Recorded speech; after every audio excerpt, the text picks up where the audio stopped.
So there's only two identities, male or female. And to base your identity off of your feelings, it undermines reality because what happens if your feelings change?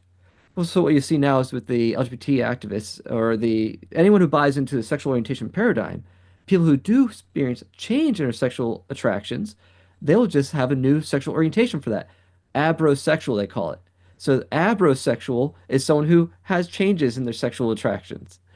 So they still keep it in a category. And it's just a false concept. Just get rid of the concept and understand, no, there's male and female, and what arouses you can vary. What is normative is for you to be aroused by the opposite sex, and in such a way that it's toward marriage. Andrew Rodriguez, welcome. It's such a joy to talk to you. Now, you are a US based counselor. And before I kind of tell everyone why I'm so happy to be talking to you, I wonder if you'd just take a minute, introduce yourself, and say hi to our viewers and our listeners. Hello, I'm Andrew Rodriguez. I'm a licensed professional counselor in the state of Pennsylvania.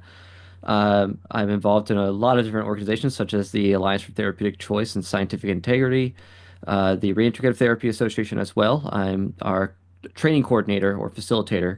So I train other therapists in doing reintegrative therapy, which is an approach for trauma and addictions that has been found helpful in helping people with exploring sexual attraction fluidity. That's exactly why I want to talk to you today, because we've got a few things going on. A lot of our supporters will know about the push for banning so-called conversion therapy, which is we've already got an informal ban in the UK. So basically, all the therapist associations have joined together and have said, actually, we're voluntarily not going to deal with anybody who wants therapy around unwanted same-sex attractions or unwanted transgender tendencies or something else like that. They've agreed they're not going to do that. In fact, one of our recent what you call a person-centered therapy association has just come out with a statement saying, trans questioning is not person centered, which is like, well, crazy. And we've had the new head of our national LGBT organization, Stonewall, has recently come out and said he wants a very comprehensive ban on so-called conversion therapy. That includes things like prayer, and it will inevitably include things like us who say marriage is the thing which defines what only a man and a woman can do, because it takes away from those definitions. There is no man and woman. Who are you to say what's what and what is or isn't allowed? And actually, your conversion therapy, subterfuge and coercively kind of imposing your worldview on other people, and that should be banned and outlawed. So that's where we're heading. And I just thought, because I know, Andrew, a lot of people who were formerly same-sex attracted. I even know one or two people. I know many people who are formerly trans identified, but I know one or two people who went through the whole surgical process. A man had operations to look biologically like a woman and has now had operations to try and revert back again. And he's, life's pretty interesting for the poor chap at the moment. Let's just put it that way. So there are these people out there. And perhaps we can talk about the science and actually what the science says as opposed to what the emotion and the pressure groups say. But tell me, your role as a therapist then in the US, do you experience the same kind of pressures? How do you get around it? And tell me a bit about what the job involves for you. Yeah, so in the US, it's really piecemeal. Each state is different. We have 20 something states where they have bans on what they call conversion therapy for minors. We don't have anything across the board for adults. And then we have certain states where they didn't have an actual ban that passed, but some of the governors passed executive orders. But some of the language is kind of contradictory, where they make an exception if it's, uh, say, for transgender issues, you're allowed to transition someone. That's not considered a conversion in that situation. Or they'll make an exception if you're using neutral approaches, which is it's interesting because with reintegrative therapy, we do take a neutral approach in that we're not directly trying to change the attractions or making that the main focus, but rather we are assessing that because that is the goal, one of the goals the client may have. but rather we're trying to direct them to focus more on what may be beneath the attractions, whether it may be some underlying trauma issue or uh, some anxiety, sometimes just a lot of obsessive compulsive tendencies, and we're working on those underlying issues. And if the attractions change as a byproduct, so be it. But so it depends on how these some of these bans are worded. Either way, what it creates is a chilling effect. So if you're in a state where there's a ban for minors, a lot of therapists are terrified to approach the issue even with adults, or even to take a neutral approach with a minor, Mm. because they don't want to be falsely accused of doing so-called conversion therapy. So what happens is the activists have wiped out the competition so that the only approach that's really approved is the state-sponsored approach of affirmation only. And it's essentially like a state-sponsored religion in a way, where it's forcing everyone to believe and think a certain way. It's a violation of our free speech. Not just ours as a therapist, but it violates the client's free speech because it limits what the client can even talk about with their therapist.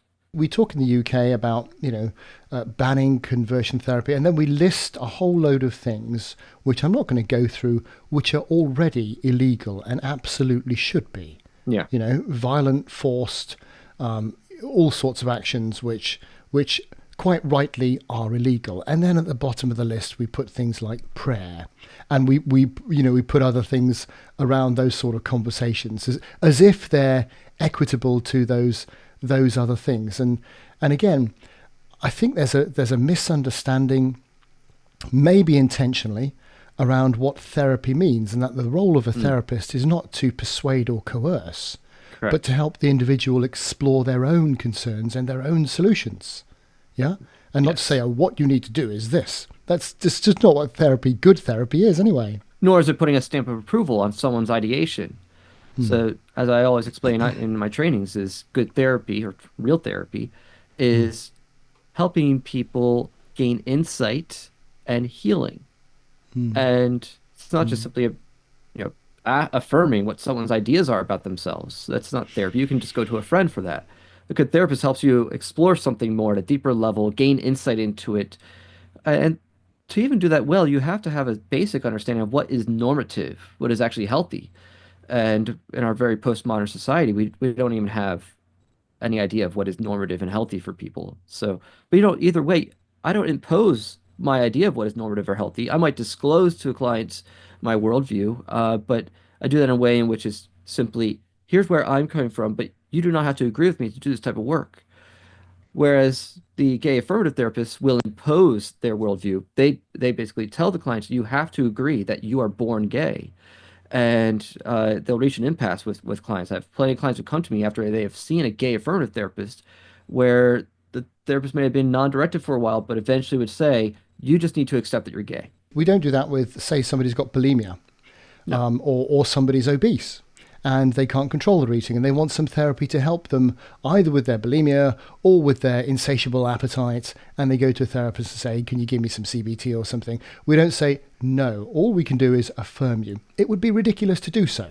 Yes. Yet, and against free speech and all sorts of other conventions, yet for this particular issue, we seem to say, oh, yeah, that, or if a man or a woman has unwanted heterosexual desires, constantly, desiring sex, and they want to deal with that. And how do I deal with my mind? Well, fine, go and get some therapy. That's absolutely fine. But this one particular aspect, no, we've got to ban it, which kind of seems a little bit inconsistent. I interviewed Miriam Grossman, MD, a while ago now, on her excellent book Lost in Transnation.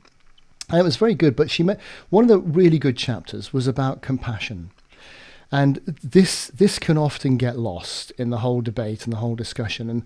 And I think it's worth us touching on the idea that you mentioned earlier on, that often people in these positions have got very sensitive personality traits. They've more than likely experienced early childhood trauma of some description, and those two things together have resulted in certain things in their lives which needn't necessarily be a choice as far as they're concerned. They're just reactions to it. And her point was, look, you may not agree with somebody saying they're born in the wrong body, but they've definitely got a serious, significant issue mentally that they need help with, desperate help because they're unhappy, and having that compassion to realize that there's that thing there. And I kind of feel that these attempted bans on so-called conversion therapy are just removing compassion from those who need it, and it really is a sad thing to do. Have you experienced that much in your own counseling, or? Well, no, that's an essential part of what I do. What I explain to clients is one, we're training them to, as a therapist, I'm training my clients to approach their conflict or their sexual feelings or attractions, or even if they have some sort of gender distress, to approach it one with curiosity. And so we're neither taking a pro-gay approach where, all right, if you have these feelings or if you have these trans identity ideations, then we affirm that as what you are, and you need to go through the coming out continuum. No, we're not doing that. Nor are we taking an anti-LGBT approach where, oh, if you feel this, you must suppress those feelings, you shame yourself for it. No, we're taking neither. Instead, we train our clients to take a mindful, curious approach to be able to peer into, well, what's beneath these attractions? What's this about? What am I feeling?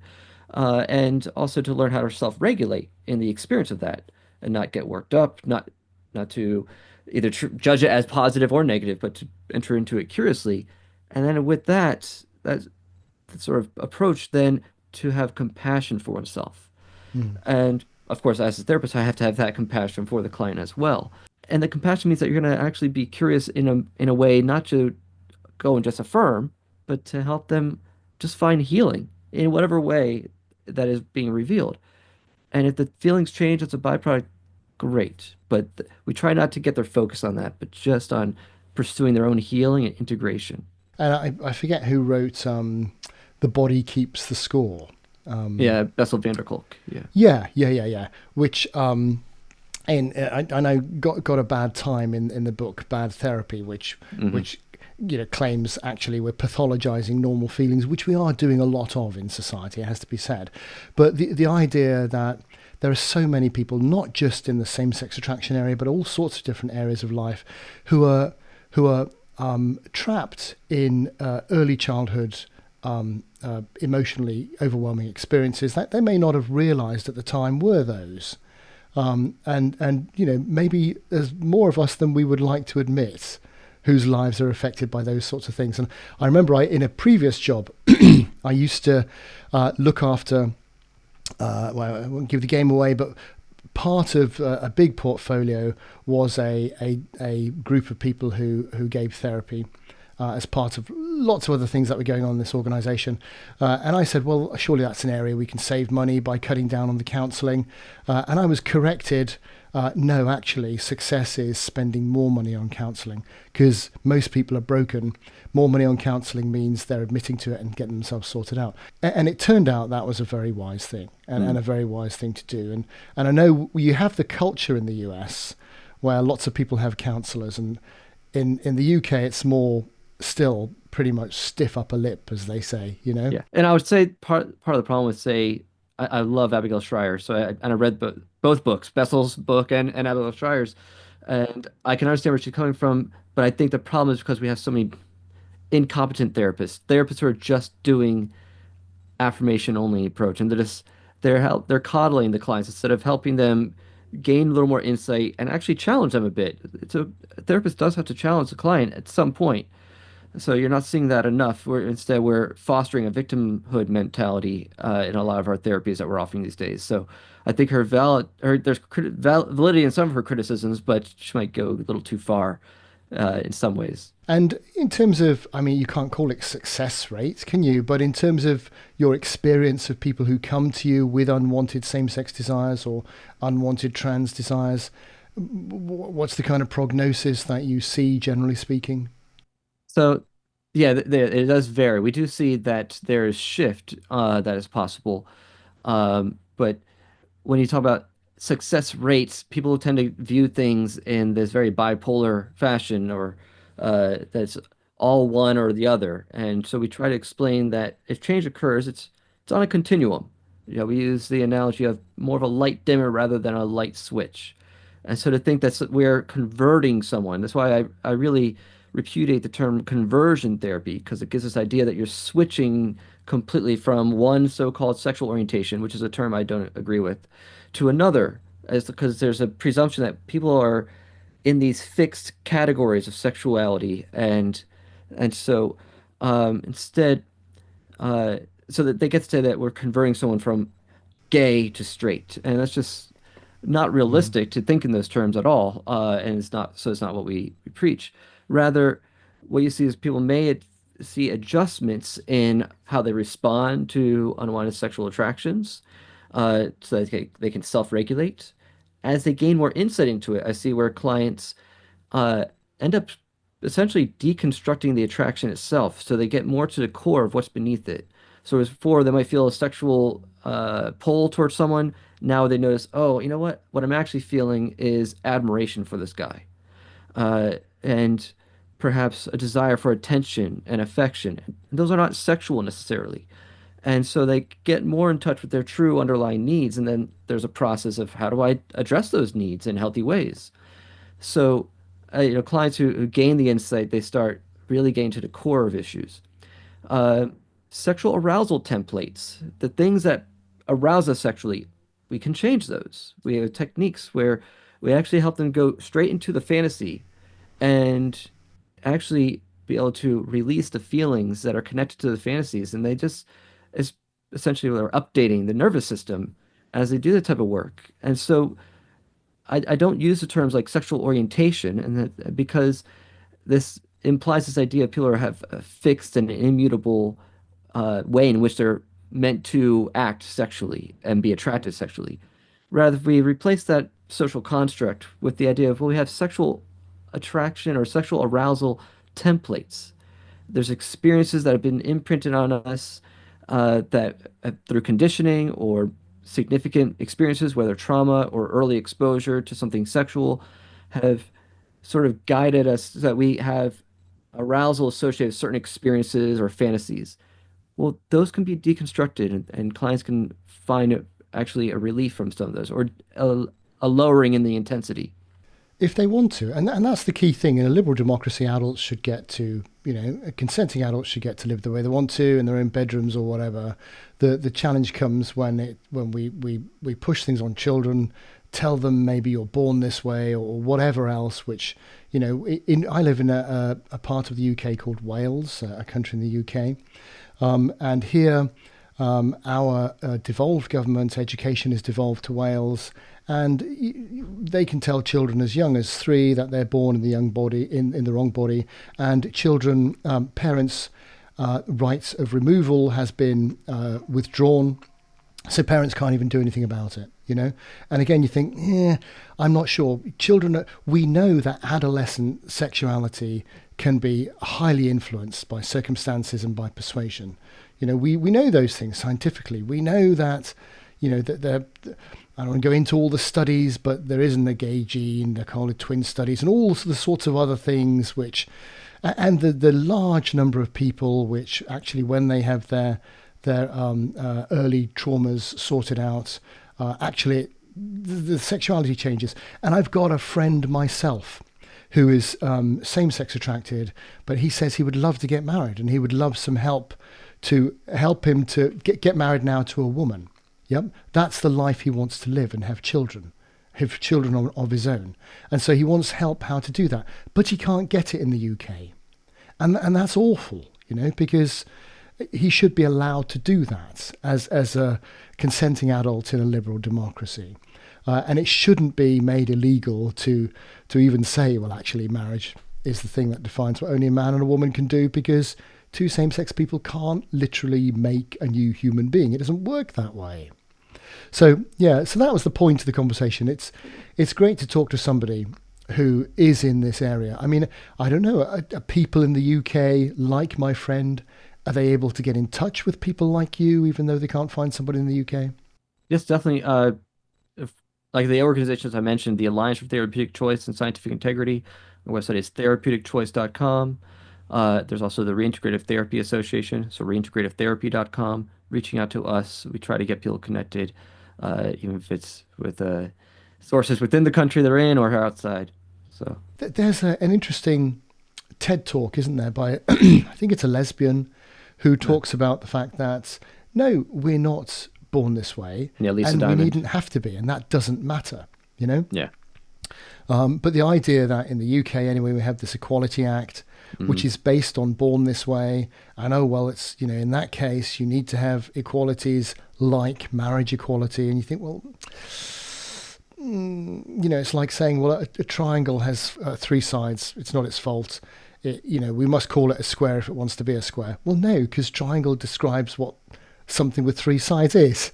Yeah. You know, don't It's a take that rejection of word. reality. Yeah, what you're seeing. Yeah, It's yeah, insane. So what they'll do is they turn every feeling and desire into its own identity category.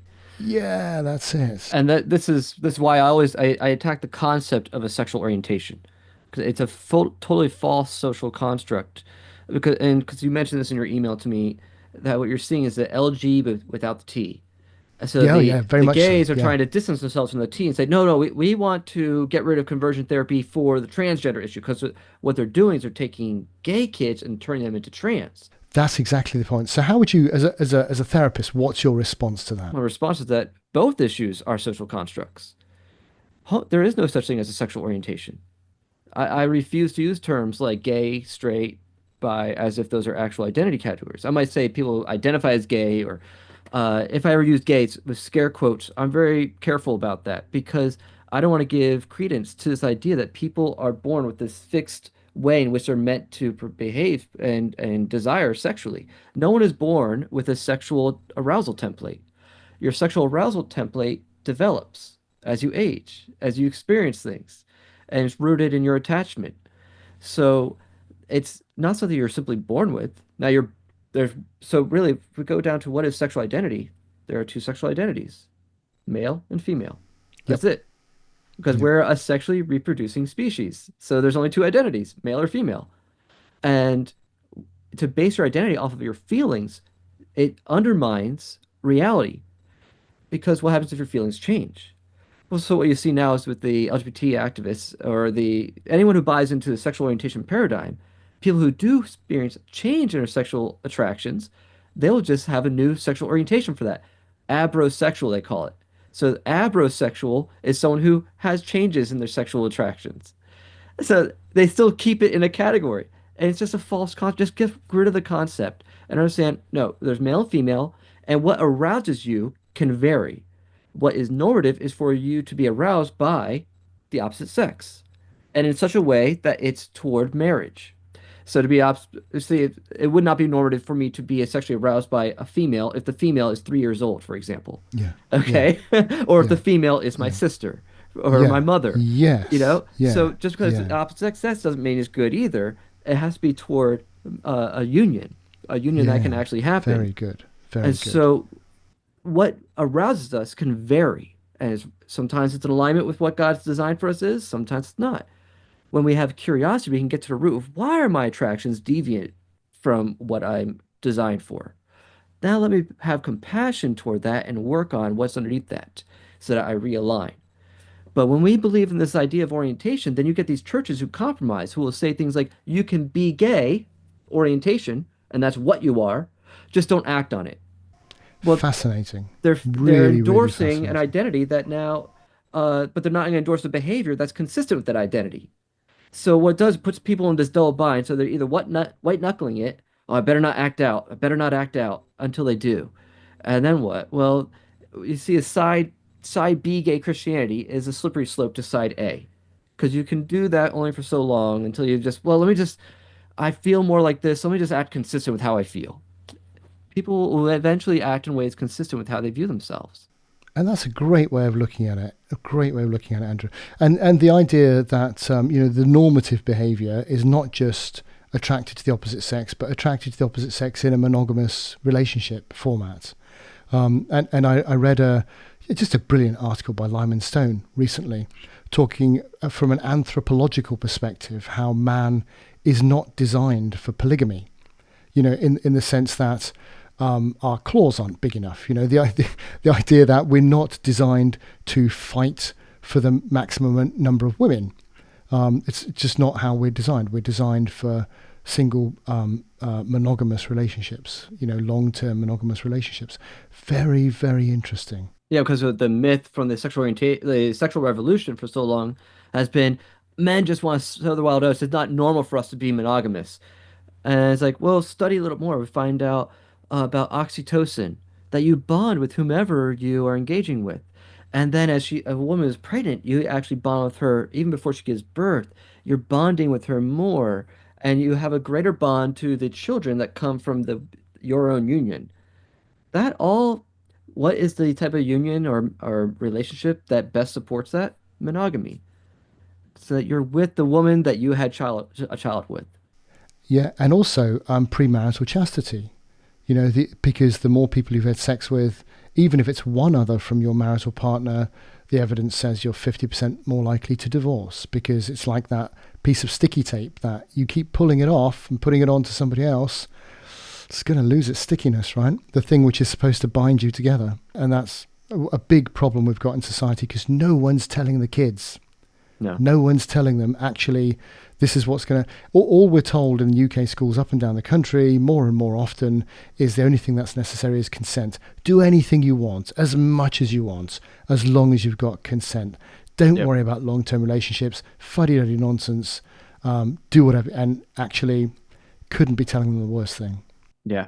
Consent is the only thing we have as a moral guide in the liberal world, and yet you're going to run into problems with that because, well, why do you see so many of the gay activists want to lower the age of consent more and more? And so there's a reason for that. So, but your body speaks a language, and so when you're engaging sexually with someone, but you're not in that marriage with them, you're speaking lies with your body. Your body is saying, "I'm committed to you. I'm ready to have a child with you." But yet, if you're not actually committed to that, you know, not a ring on that finger, then you're speaking a lie with your body. And I mean, Louise Perry's work does a great job of showing how the sexual revolution has been terrible for women.